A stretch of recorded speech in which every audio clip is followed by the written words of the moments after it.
Okay, recording is started. I can Okay, start. yeah, you can start. I'm audible? Yes. Good. Namaskar. Thank you very much, President Ramya, for inviting me over, and Anuya for the nice introduction. I see it's quite a good crowd. 17, 18 people have joined, and it makes me feel very good. I understand that this is your lunch meeting. So I hope I'm not too serious when I make my presentations. We'll try to make it as easy on your time as possible. Because the subject matter looks a bit heavy, but let me assure you that I'll not make it too heavy. Cultivating enterprising mindsets. So what I'm planning to take care of is how I thought of this, what kind of churning of mind it went through, how other people joined into what I was thinking, then what we managed to create out of it, what were the challenges, pitfalls, and how we found our way out, and the new visions that we are having. So the vision of this NGO called Development Education International Society, and remember, visions are always larger than life size, is to see India emerging as a developed country where every person would get an opportunity for education, entrepreneurial qualities development, and productive economic activities. So this is the broad vision. Obviously, such a big vision cannot be realized by a small NGO like us.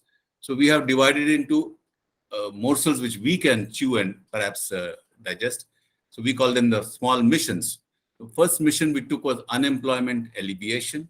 The second mission was unemployment prevention. Third was women's empowerment. And fourth was socio-economic development. Before proceeding further, let me try and give you the statistical analysis of why we at all thought of these missions, or at least the first two missions. Well, at the time when we were still working on this, when it was still in my mind and it was troubling me a lot. My heart was aching, as I might say. We made an analysis of what is the employment pattern in India and came up with some kind of shocking information, which in fact the chairman of the Planning Commission was also shocked when he saw it. He said, we never talk of these statistics. They appear a bit too showing us a mirror. To an extent that perhaps we don't like it. But okay, so that was that. We found out that there are about 596 million people who are of the working age population in the country, and only 1% of them get good corporate jobs, the type of jobs that you and I are used to, the type of job I was used to in Philips or you are used to in Motorola. And 3% get good public sector, that is government, semi-government, state government jobs. Then 18% are agricultural main workers who work on farms. Then another some 18%, sorry, 13% are agricultural workers. 18% are self-employed cultivators. That means they have their own farm and they work on it. Then 17% were non-agricultural workers. And 7% is a figure which the government gave of registered unemployed. And that red sector is the other not economically engaged. Even if for argument we take that 30% of them are housewives out of that 41%, then still there's another 11% unaccounted unemployment, which is what the Planning Commission chairman was a bit shocked when he heard. Because the government always goes by statistics which are registered with them.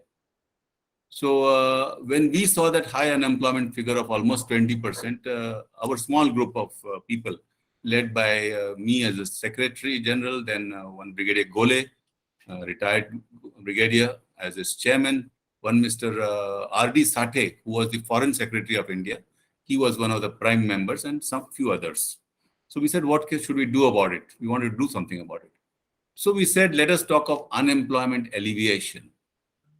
The theme was to promote entrepreneurial culture through media programs. That was the theme.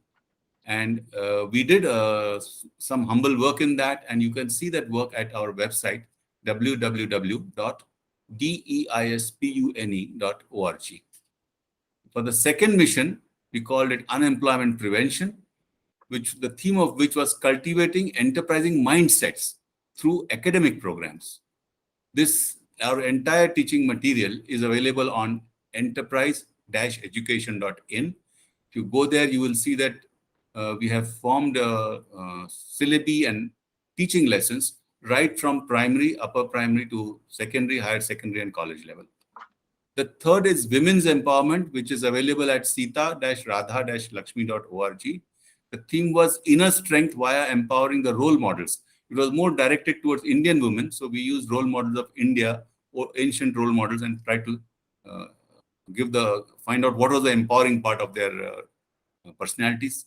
And that is given in our anthologies. Then socio-economic development, which is a much broader area. I mean, under that, you can really do anything and everything. But largely, we work in the field of positive peace activities with Rotary International. All those activities are given on rotarypeace.in. And this theme we do through what is called as International Understanding and Peace Programs. Today morning, I'm going to focus largely on 1 and 2. If somebody is keenly interested in the other two, you may either connect with me later on my email or go to the website and you'll get that information. So let us focus a bit more on 1 and 2. Why? Because largely that is also relevant to being in the corporate and how you could be enterprising in the corporate itself, what we call as being intrapreneurs. And then corporate is successful only to the extent that its employees are intrapreneurial. Coming back to my analysis of India in that time, that orange funnel over here, which you see, is what we described as a education system. And in this funnel, about 17 million children were getting in every year at that point of time. And our statistics reveal that almost 50% are dropping out by the time they get to the 5th grade, another 50% by secondary, another 50% by higher secondary. Some get into college, and see, the numbers have come down. And finally, those who can really get jobs, there is only about 0.4 million in the corporate and government sector. Unfortunately, the entire system tries to tell every child who's getting in that, oh, keep going into our system and you'll definitely get a job at the end of the road, which never happens. Then a good number go into agriculture as either cultivators or laborers. Some number go into small-scale industry, which is shown over here, or self-employment. And some remain unemployed, which is the last bucket over here. So our mission was to try and use media programs to try and alleviate these people who are in the bucket of unemployment and put them either into this or this. That means the green agriculture or the small-scale industries or self-employment. And the other mission is to try and give what is called as enterprise education inputs right from primary stage till college level, so that even if they exit at any point of time, they would still have the skill sets to either be employed or be self-employed. That was the whole, let's say, philosophy in which we founded this. Fortunately, we were able to take care of this through international research in schools in Australia, New Zealand, Canada, USA, UK, Germany, and what have we. Coming to the first mission, which was employment alleviation. I hope I've been a bit clear about what I was trying to project. I've shown you the analysis, and now I come to the program implementation. So the media programs, we were fortunate to get the government support, and we broadcast what are called as Udyog Sadhana or entrepreneurship development radio programs from about 1994 to 1998, almost 600 programs covering the following states: Maharashtra, Madhya Pradesh, Uttar Pradesh, Assam, Meghalaya, and Orissa. So that amounts to about 50% of India's population, which we covered through the radio program. In those good old days, about 20, 25 years back, see, when television was just about beginning in India, and the only way you could reach the farthest corner, we thought, was to use the radio media. It would reach the last person on the rung of the ladder of Indian population. And I think we succeeded in that, because when we got the responses, we got them from deep rural areas, from people who are not even knowing what is mainstream India. I'm sorry to say a few of these things, but that was the situation that time back. Now it is much better, because now media has grown, and even at the deepest rural areas, everybody is aware of everything now. Then we had these microphones which are shown here, broadcasting, these are the radio programs. Then we did what is called as the enterprise file television spots. Small Industries Development Bank of India, they sponsored these for us. And we styled them on, there was Earth File programs which BBC used to broadcast. They were just about 3 minutes programs. So we took the idea from there and said, similarly, let's do 3-minute enterprise development programs. It was very challenging and more costlier than doing, let's say, a 20-minute program. Because first we had to make a 20-minute program and then keep on editing it very painstakingly till in 3 minutes we could give out the same message. So those were broadcast from New Delhi over television, which went all over India. When we started getting the responses, we were a bit surprised. But then how to service those responses? So for that, we prepared what are called as Udyojagta Vikas Malika videos, UVM enterprise development videos, about 100 plus, covering very, very small enterprises. What that enterprise looks like, what small machinery it requires, having speeches of those entrepreneurs who are doing it, showing the space that is around, and basically trying to build confidence in the person that the thing is doable. Because the only fear why people do not get into self-enterprises because they don't have any visualization of what it looks like. And by putting it through videos, we were able to remove a lot of that fear. We were very fortunate. We got a number of collaborators, especially the technical consultancy organizations of the respective states and centers for entrepreneurship development of the respective states. And hold your breath, we got 85,000 audience members who were unemployed and who wrote to us, sir, tell us now what to do. It was a bit of a shock. We were not prepared for it. We thought a few hundred people will write to us. 85,000 responded.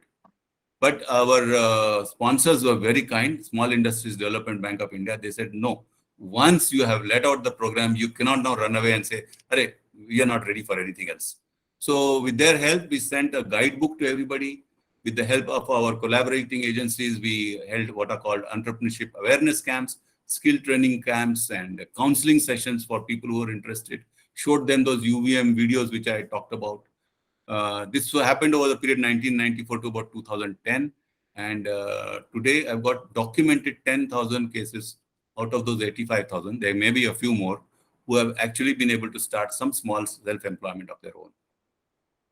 While I'm narrating in the next another 20-30 minutes or 20 minutes or so, whatever I'm talking, I would like to know at the end of it, what takeaway you think you got as a corporate official or executive, because that will be a good feedback from me.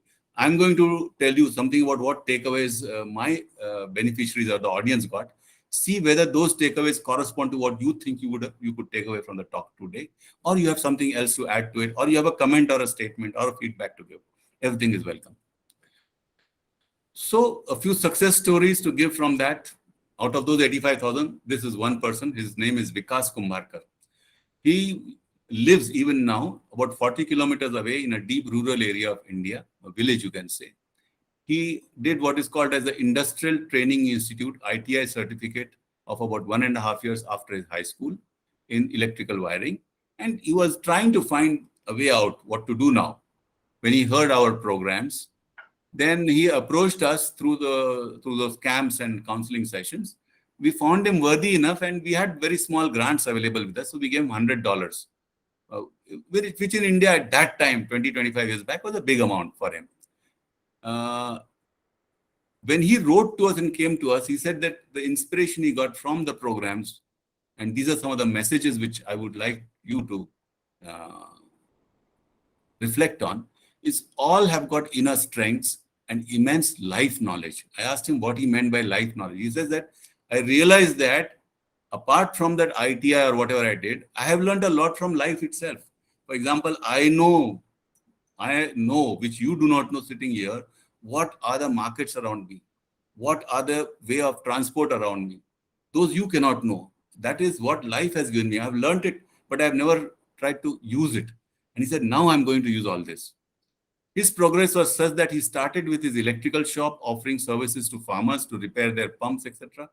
And slowly he built up his business till he earned about 1.2 million rupees profit, which comes to about $0.2 million. But in India, it's a sizable amount.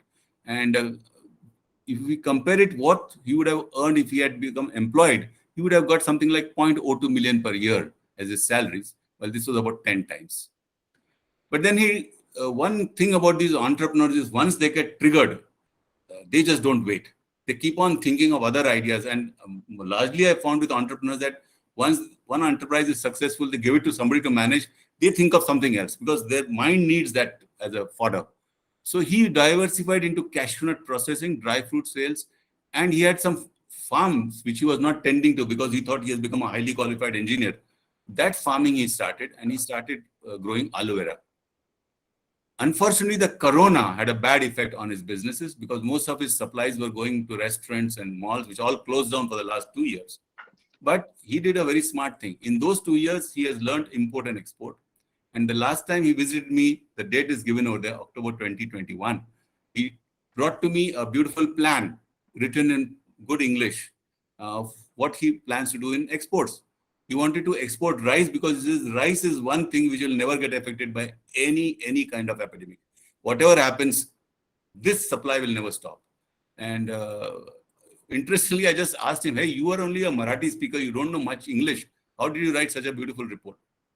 Can anyone guess how he wrote it? He told me, I wrote it myself. I said, how can you write it? You don't know proper English. Guess what he said to me?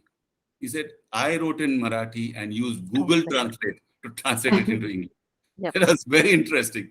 The type of creativity which these people show, it's very interesting. So that is one success case. There are others which I'm just summarizing over here. There's one case of Mr. Ashok. He was a diploma in electrical engineering, sitting idle for 3 years because he was not getting a job. One inspirational message which we tried to give through our programs was, all work is dignified, however humble it might be. This is one message we kept on hammering in our programs. And he took inspiration from that.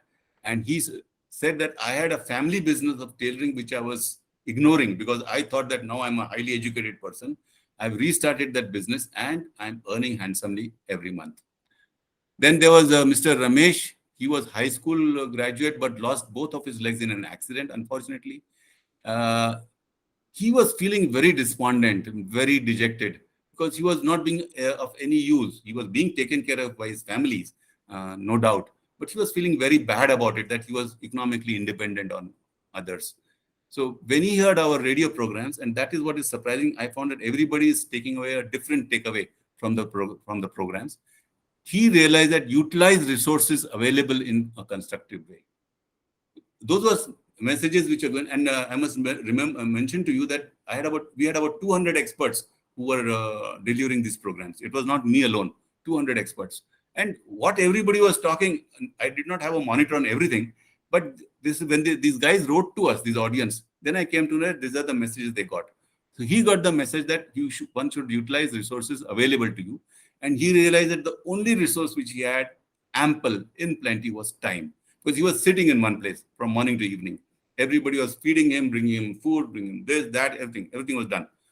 So he used that time to make what are called as newspaper envelopes, which are used by our grocery sellers to pack things. And then he hired some school kids to just take them around and give them to the grocery stores. And he wrote back to us that now I'm feeling at least worthy in my life. So that was Ramesh. Then Mr. Mukesh, he was a highly qualified person, a BE mechanical engineer, unemployed initially. He also heard our radio programs, and he came and joined us almost as an intern. And he was part of all the awareness camps which we were conducting, the counselings which we were doing. And he took inspiration from the programs which were running on radio and TV. His punchline was, teamwork is working with diversely qualified people and marching towards the same goal. In fact, we used to get surprised. What is the takeaway these people are taking away from us? We were not even knowing it sometimes. So based on this inspiration, he started small, but now he's become a big entrepreneur, a very well-known entrepreneur in Nashik area of Maharashtra, India.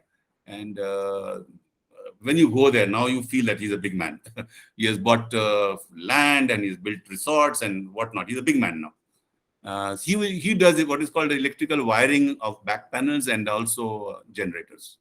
Then Mr. Rahul, he was also a qualified person, diploma electrical engineering, again a beneficiary from the radio programs, campus and camps, etc.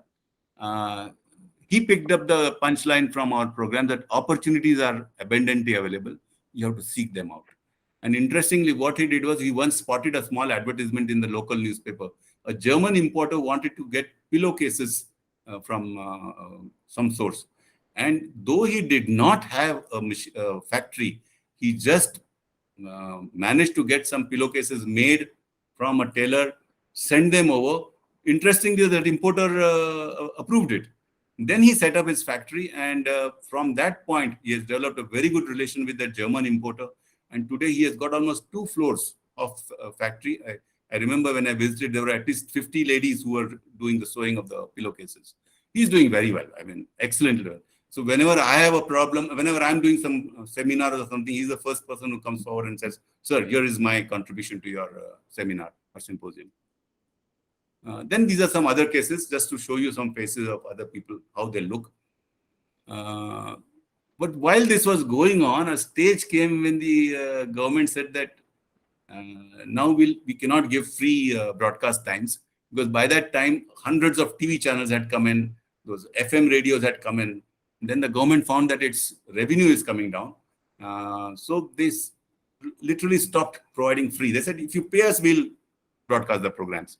So we did one more series of about 25 television programs, which were paid. That means we produced them and we also paid the government for telecasting them.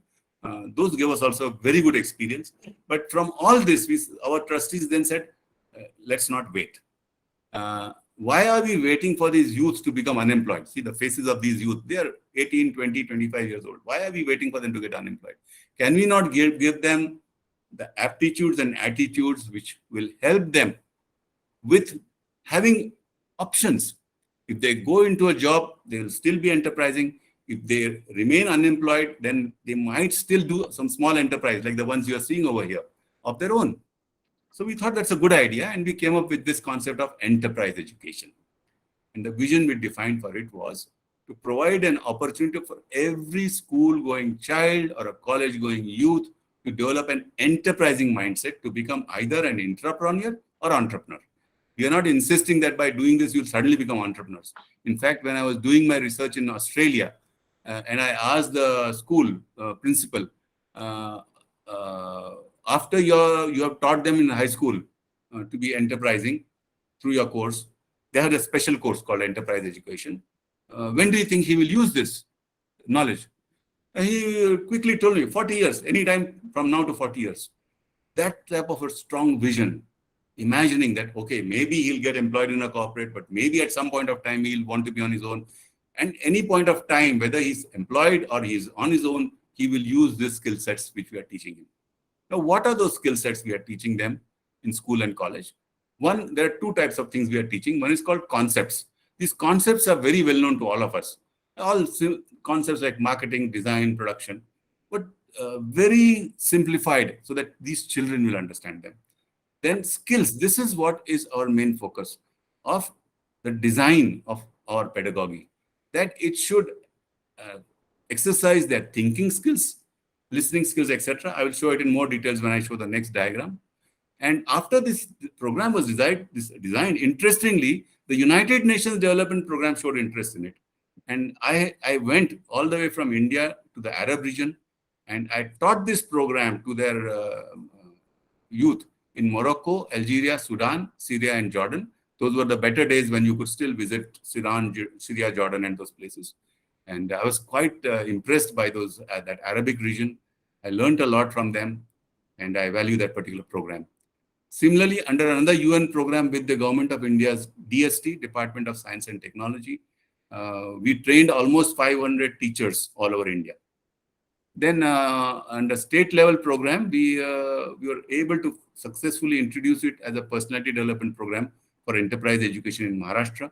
And Central Institute of Vocational Education of the Government of India, they issued it as a guideline to the rest of the country. But since education is a state subject, center cannot force every state to say, that, okay, you have to introduce it. But the guidelines are available and they are authorized by the government. Now, I was telling you about those skills which we try to focus on and the way we design our pedagogy. I hope you can see that diagram. There's one diagram on the top which shows a brain's cross section.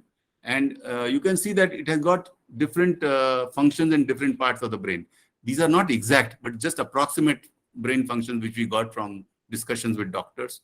So towards in the frontal lobe or the front side, you have got what is called as the thinking area and the memory area. Then there are two slivers on the top, which is motor area, sensory area. Then at the back is visual area. Nature is very, very strange. Why it does? The eyes are in front, but it's the computer to analyze that is at the back of our head. Then there's a balance and rhythm area. Then in the center of the brain is an interesting area which is labeled as correlation area. Then there's a small piece below which is the intellectual area. Then there's a speech area and auditory area. So we said that our existing enterprise school system is very good in our memory area, which is laudable because the entire education system in India started 10,000 years back and it was memory based. You had to learn what the teacher said because there was no system of writing available. So that has continued for a long time. But we will design our pedagogy such that even the other areas, which in the lower diagram are shown with yellow, will get exercised, and then he can deploy them in being enterprising. So that was the fundamental with which we started our design. And another thing which we kept in mind was literacy is defined by 3 R's. I think it might be meaning the same thing with you people also in your respective countries. The first R is read the written word. The second R is write the written word. The third R is numeracy to solve mathematical problems. These are the 3 R's. But we said that enterprise literacy, this was based on our experience with those youths whom we met and the various experts we interacted with, that enterprise literacy is an additional 3 R's, where apart from read the written word, he has to read the minds of the people. Apart from write the written word, he must be able to write plans creatively. Apart from numeracy skills, just give me a minute to switch on my computer. This thing. Yeah, sorry. Power supply was off. Okay, done. Sorry. He must be able to write plans creatively. And apart from numeracy to solve mathematical problems, he must be able to use the numeracy skills to compute something useful for his business or enterprise. Now, I want to give you a small, interesting story at this point of time. What is meant by reading the minds of people? Now, reading the minds does not necessarily mean that you have to be a clairvoyant or have some intuition. Can you be talking with me? No. Or have some intuition, like a prophet or something like that. But reading the minds is your basic thinking processes, which we will then hone with certain inputs. Now, I was giving you a case study or an interesting story. I was conducting this enterprise education program for, I think, 8th and 9th grade students in a deep rural area, about 40-50 kilometers away from Pune. It was a small school, and about 25-30 students were sitting in front of me. The first exercise which I normally take when I start my sessions is, what do you think are the aptitudes of an enterprising person? So you can also think, and what are the aptitudes? Because now that I've said that everybody has to be enterprising, even in a corporate, then you can yourself guess what are the aptitudes. So the routine answers that come out is you must have self-confidence, you must be able to speak well, communicate well, you must be able to gather information and analyze it, and so on and so forth. It goes, you must be honest, you must be hardworking. Because there was one girl sitting in the corner. She was literally sitting in the corner at that time, and she had not spoken anything. So I thought I'll give her a chance to talk. And I said, hello, dear, can you please tell me what is on your mind? She said, no, sir, I'm all right. Everybody has spoken everything. And what is in my mind is different from what they're talking. I said, that's what you want to hear. What is it on your mind about enterprising aptitudes? And just listen to this answer. Just listen to this answer. It's a very beautiful answer. She said, sir, I feel one of the aptitudes of an enterprising person is that anytime a customer walks into your shop, you must be able to guess what is the amount of money he's carrying in his purse. This is interesting. Don't you find it interesting? I couldn't believe myself. In no MBA program can anybody teach you that you have to guess what is the in the purse of the customer. I think what she meant was, what is the buying capacity of the person? You have to size up the customer. This is the beautiful inputs you get when you actually work in the field. But in our course, we do not expect such intuitions immediately. That those come only from experience or perhaps talking with people. So we have more straightforward inputs like market research, and we modify it, simplify it very much so that even a school child of 7th, 8th grade can do it. If you go to my website of the teaching website, you will find those teaching lessons actually being taken. And those students of about 7th, 8th grade actually doing market research. Very simple market research you tell them to do. Just move around in your neighborhood and find out XYZ things, like what is the type of biscuits people buy. And then come to a conclusion, okay, in our community, this is the type of things that are on the minds of people when they want to buy biscuits. Or business idea generation, understanding the community and the enterprises around it. Recruiting is one point where you have to develop the concept of reading the minds of the person in front of you. You have to be able to understand, talk with the person in such ways that you understand his total commitment to whatever field of professional pursuit he is choosing. You must be able to understand what is his capacity of working with you and so many other things. So we actually conduct interviews. So where the trainees will conduct interviews and learn from it. Then you must understand what is on the minds of people who are in the government, and also what is on the mind of business organizations that you'll be working with, which usually comes when you interact with those people and understand the total structure of that organization. Writing plans, again, these are things which are well known to most of us. Design plans, marketing plans, production plans, finance plans, global trade plans, business plans. And you will find all this on the web portal which I've given you, Enterprise Education. Again, simplified to a point where even a high school student can make these plans. The last is, of course, numeracy skills.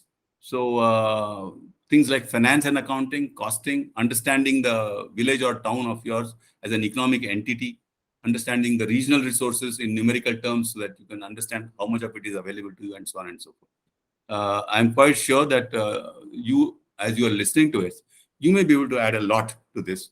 Whatever I've discussed till now, feel free to share it at the end of the, we almost come to the end. The implementation of this enterprise education that I explained to you was through workshops for school students, and those are still continuing, school and college students. Trained 500 plus teachers, as I mentioned to you. Then the NCERT approval, that is the Government of India has approved this and issued it as a national guideline, but not made it compulsory. But at the time when the guidelines were issued, the education system was still not prepared to accept enterprise education. Today, there's a new education policy in India, and I'm very hopeful that now it might get implemented. So currently, it is still going ad hoc. That means we get invited and then we conduct the programs. Corona, though unfortunate, has given us a very big tool called online education. So the last 2 years, we have been reaching out to more number of people than even what we could do through physical teaching in the last 5 or 10 years. So we have held seminars and webinars. And then since those were not confined to only a few people in a particular locality, we were able to reach youth all over India and in fact across the borders of India. So people from Nepal joined, Bhutan, Bangladesh, some people from other countries also, USA also, few people joined. That way, on our own, in our little ways, whatever is possible, we are still continuing and hoping that one day, whatever we have thought of will find a better application in the schools. As of now, a US school in New York is inquiring with us whether it can run the same programs for its own students. We have not yet come to a agreement on it, or not agreement means there's nothing like an agreement, financial agreement, but it has not yet come to a point where the delivery can take place to them, because it's not easy. Even if we talk online, it's not that easy to understand this subject because it requires eye contact, a lot of eye contact, a lot of tuning with the students and the teachers who are sitting in front of you. Because the whole approach in teaching enterprise education is not to talk down to them, not to teach them, but to first of all assume that they are already knowing everything. It's a very strange thing. Enterprise education assumes that the person in front of you is knowledgeable, and you're only helping him to discover his knowledge and put it into a jacket by which is usable. That is the whole approach of enterprise education. So I never tell them, okay, what are the markets? This. No, I throw them into a situation, let them figure it out what the market is for them. And they come back and I help them a little bit here and there. So even our facilitators who learn from us and the teachers, they also are told, please don't talk down to the students. You have to respect them. They are already entrepreneurial. In fact, our one survey was that when a person is born, he's 100% entrepreneurial and enterprise.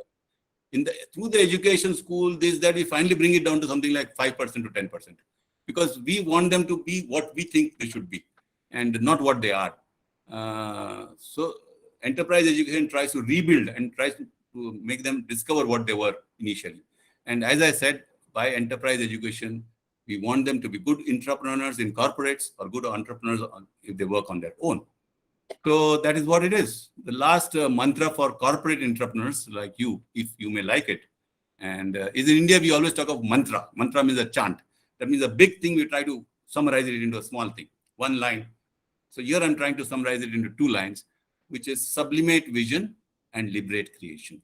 So if you have a great vision for your team, the team which you are working for the department you are working for the section you are working for in your corporate, rest assured that creative forces will join you to help you realize the goals of the corporate which you are trying to meet together. So thank you very much. I think this is what I wanted to share with you. Now is Q&A time, and any feedback, suggestions, comments, ideas, floor is open.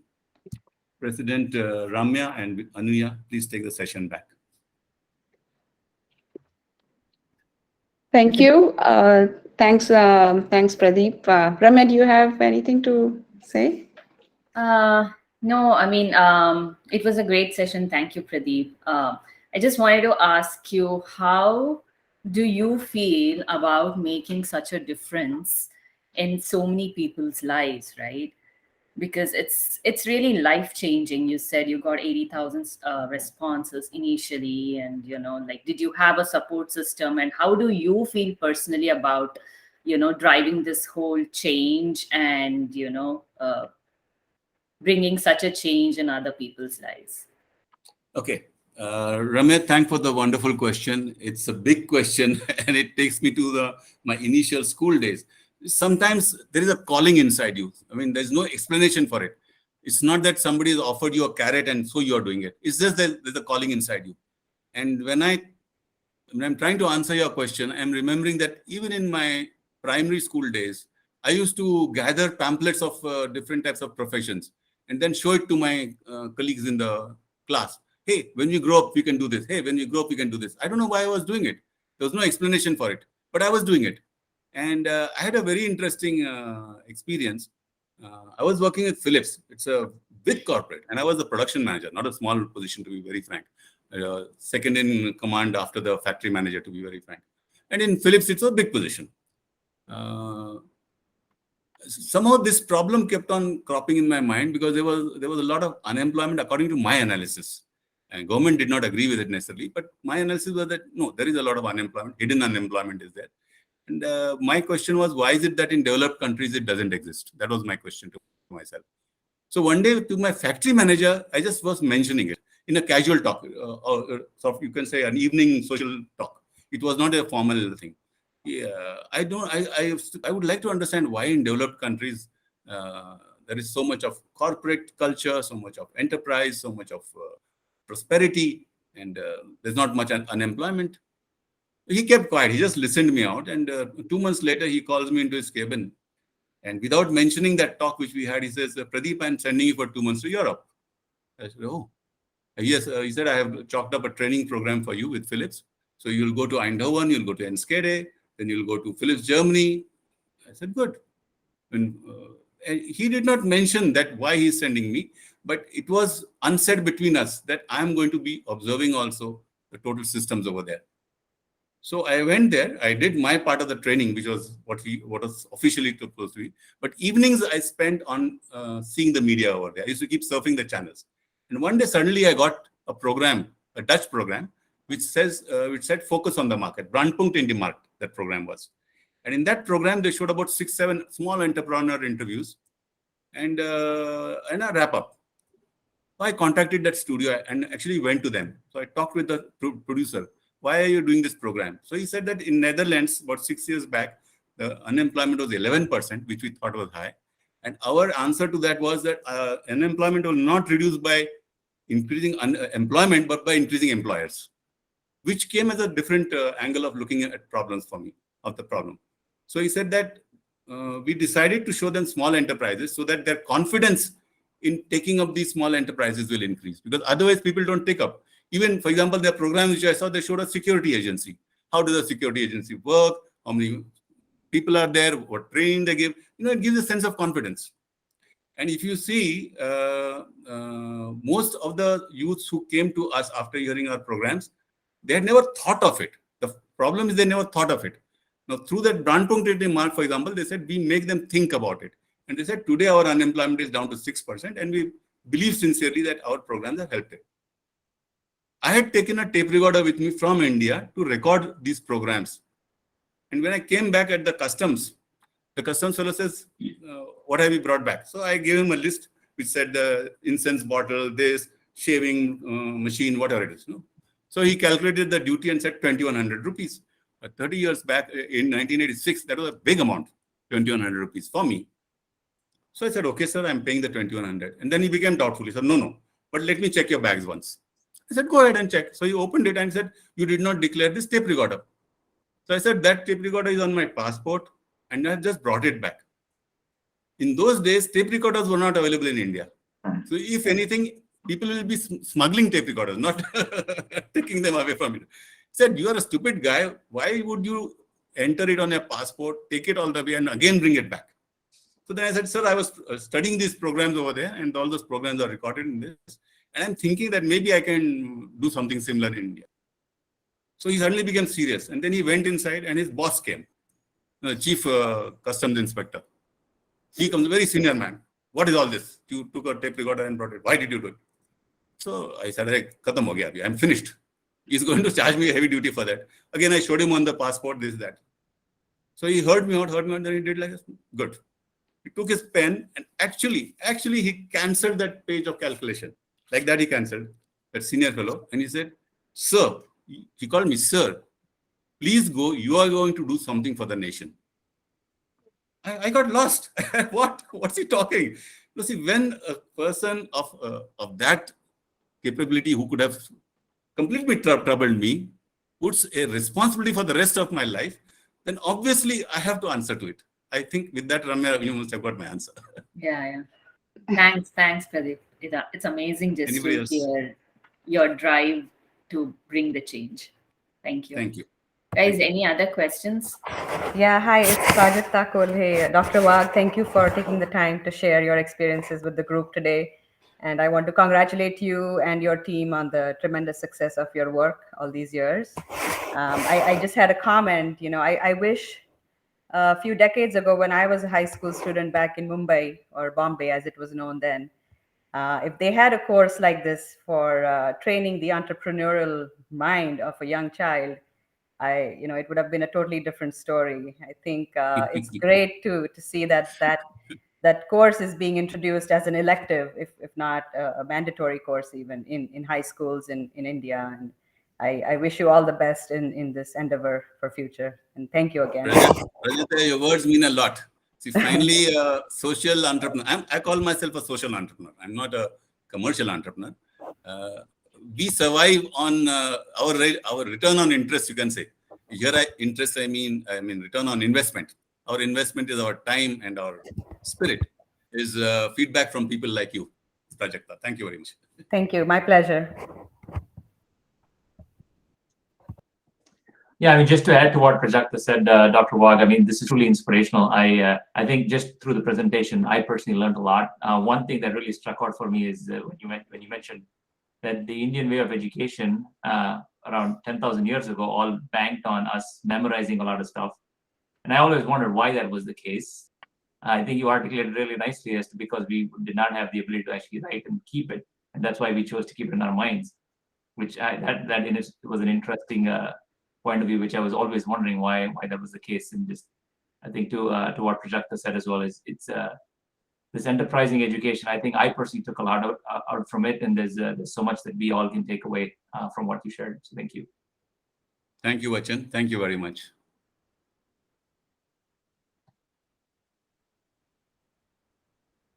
So to share one more thing, I recently learned through my high school age daughter that even in the US educational system, the entrepreneur business course, it's called Business Incubator in her high school, was wow. introduced not very long ago, just maybe 7-8 years ago is when they introduced that as an elective for high school students. And I think that is a great opportunity so that, science and STEM students are not stuck with just going for engineering or the medical track. They have many more opportunities to explore than what we had at our time. That's a very good observation. If I can make a comment, Yes. One thing that kind of came to mind as you're speaking is that you're enabling people to see possibilities, and where there may not be access to same type of educational opportunities that others may have. But actually in this country as well, because of the cost of education and the prevalence also of technology, I think there's starting to become a movement where, okay, I don't need to go and become in debt for hundreds of thousands of dollars to find a career or a livelihood. And so there's a lot, I think over time, there's going to be much more emphasis on people teaching themselves or finding ways to educate themselves with skills so that they can become, find other alternative paths to make a living. So it's very interesting. Like these two things are coming from completely different sides of the, of the spectrum, but the concepts are the same in that you don't need to be dependent on a system to ensure your success. It's really about the mindset that you take and the willingness that you have to try to create those opportunities for yourself. Thank you, sir. Thank you very much for that observation. I have also made a note of it. It inspires me to want to continue. Thank you very much. Thank you. Any other questions or any comments? No questions from my side, but I'm like really inspired and motivated. As I told you that it is very new to me. The technology is new to me. The enterprise is new to me. I have worked in a consultancy-based space. And so sometimes I feel, oh my God, Nupur, it's 4 weeks, it's 1 month. You still don't know many things, right? But, hearing the stories about 1990 when I was just a baby, if you can think of that and actually implement it, I am really motivated today that, I don't have to go back with a worried mindset, but with a happy mindset that you can do it. It can take time, but you can. So thank you very much. I am really motivated today. Perfect. Thank you. Yes. Thank you very much. Thank you very much. Can you share the slides that were presented today? Yes. Okay. Yes, I can share it. We'll put Ramya, can I put a link to the slides, slide deck on the bat chat post itself? We create another bat chat post about this event and post it right there. Sure, I will do that. Thank you, Ramya and Anuya, for organizing this event. Appreciate it. Thank you guys for. Thank you, everyone. Thank you. Yes, thank you, everyone, for joining and taking your time out. I know we are at the top of the hour. Just to let you know, this is my father, Pradeep Wagh, who was talking today. Oh, nice. I realized that. And actually, from my own experience, I have watched the DEIS, from the, again, I was born in 1980s. This started in 1989. His journey on DEIS started in 1989. So I've watched him very closely in this journey. And just to give my own example here, I came here, did my master's in IIT Chicago, and my first job out of college was with Motorola. But again, I did not want to just stick with the corporate job. So I also started my own dance school on the side. So yes, I did do that. I'm also an Indian classical dancer. So I have my own dance school, which I started in 2008. And then going strong with that. So I think to me also personally, it has benefited a lot just to have that mindset of, thinking out of the box and coming up with figuring out what your niche is, finding out what your skill sets are, and then capitalizing on them. And that's why I thought, this would be a great opportunity to bring him here and share it with everyone else. Thanks. Very nice. Thank you for the opportunity given. I hope your time is well spent, and keep giving your feedbacks. Do visit the website which I have given, which will get to the PPT. If you have any suggestions, any further comments, even assistance, if you want to give pro bono or some time of yours, it's welcome. Thank you. Thank you. Thank you, everyone. Good luck. Thanks. Thank Bye. you. Thank you. Thank you. Bye. Thanks. Bye. Wow, what a story. Very When is the good, book, yeah. what is the book coming out? And the movie? Book and the movie. Seriously. Do you know who's gonna play you in the movie? You have to find some good, there's a lot of actors, obviously. But he's gotta be a very inspirational guy, Right. But congratulations. Thank you. All right. Thank you. All right, guys. Bye. So you're, Forgot about my lunch. I was so into the I know. listening. I know it's gonna be mine either. Good night. Bye. Good night. night. Thanks. Inshallah. Anuya, bye. Keep on close.